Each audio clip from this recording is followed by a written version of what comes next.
Welcome to willnjen.com, podcasting to you from a caravan, in a paddock, surrounded by mountains on the South Island of New Zealand.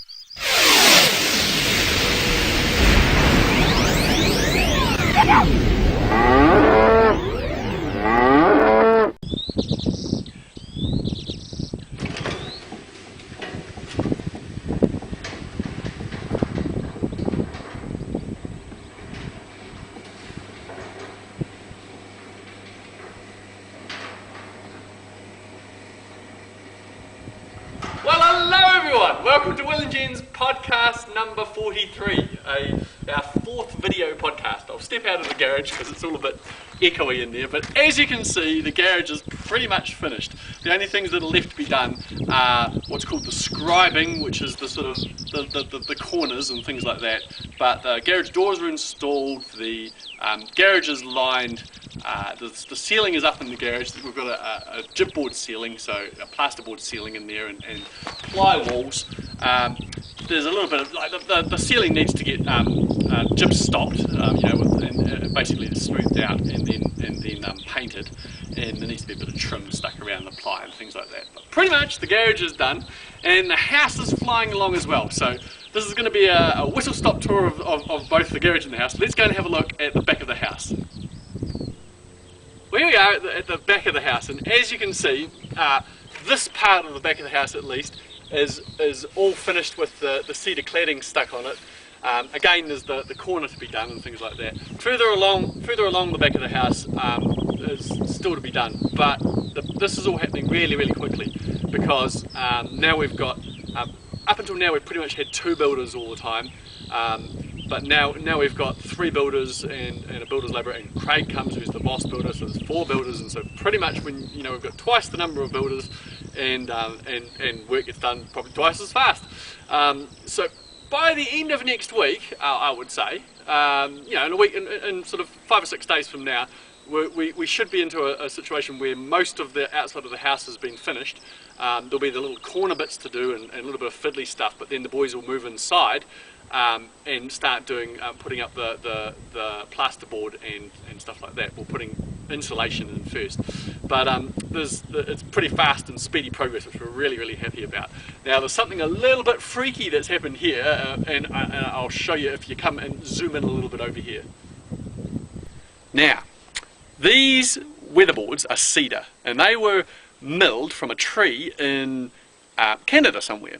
So the tree got milled, went through, chopped up into the boards like this, shipped to New Zealand, packaged in New Zealand, shipped down to Wanaka, sent out to us. We would have unpacked them, we would have stained them by picking up random boards at a time and just staining them and then putting them in a random order. Those boards then got stacked in a random order, moved from one stack to another in a random order, picked up randomly by the builder, and chopped to length because they're all too long, and so basically you chop off a bit at one end and chop off a bit at another end. And after travelling all the way from Canada and going through all of those random processes, these two boards, which are from the same tree, have the same knot lined up. Isn't that incredible? Further along the same bit of board, you can see the mirror of the two of other knots further along. But what are the odds that first they came and they happened to be, end up next to each other on this one could have been below, and then you would never have noticed. But what are the odds that when the boards were trimmed at either end as well, that they didn't end up just slightly along? So the odds that they've ended up exactly one above the other, and it's pure randomness and pure coincidence, is incredible, isn't it? Let's go and have a look at a different part of the house. And these are the big doors that are along the front of our house. Now, I think in the last podcast, the one that Jen did, that was before all the windows and doors went in, and we put a few photos on the web since then, but this is the first sort of video thing of the doors. All of the doors along the front, and there's pretty much not a room that hasn't got a door along the front, open up into big gaps, and in the lounge, this is just one set of these stack sliders doors. And the reason we went for stack sliders, we were going to go for ones that open up this way, was because when they're closed, you get minimal amount of aluminium. In other words, you get maximum view and maximum glass. We've gone for quality glass throughout the whole house. In other words, we've gone for the double glazing with the argon filled, and laminate glass that basically gives you high insulation value of your windows, plus low UV coming through, and it's just basically the quality glass package. We've also gone for quality handles, which they'll cost a bit more, but pretty much that's better than your average handles. And the only thing that needs happening to these doors is that the company that manufactured them needs to come along and balance them basically. But ultimately, when they're finished, it'll just be like a flick of a finger, and the doors will open and close. Coming off here will be a large deck. And we'll probably start building that deck in another 2 or 3 weeks as well. But there'll be a large deck, and that'll be almost flush with the flooring, so you basically just can come straight in and out. We're going to have speakers out here, outdoor speakers. There's going to be an outdoor television point, so in summer, if people come to visit, we'll be able to sit outside and watch the cricket on the telly or something like that. There's going to be a barbecue. There's going to be lots of pot plants and things like that. It's going to be almost like a lounge. An outdoor lounge as part of our indoor lounge. The cladding that's going to go on here, there's going to be cedar between the rammed earth here, and there's going to be cedar cladding coming down here. And because they're only little short lengths, they'll be really fast to fit. So that's why I say that pretty much in a week's time, all of this will be clad as well. And then the house will be finished on the outside. Bar a bit of sort of flashings and tidying up and things. It'll be at what's called lock-up stage. Then, of course, like I say, they're going to be working on the inside. Come on inside and I'll show you a quick tour around what's been happening in there. Well, here we are inside, and last time we did a video podcast, I think the roof wasn't on. Well, now obviously the roof's on, and it's all pretty much enclosed. You can see here this part of the house, and this will be the kitchen ultimately.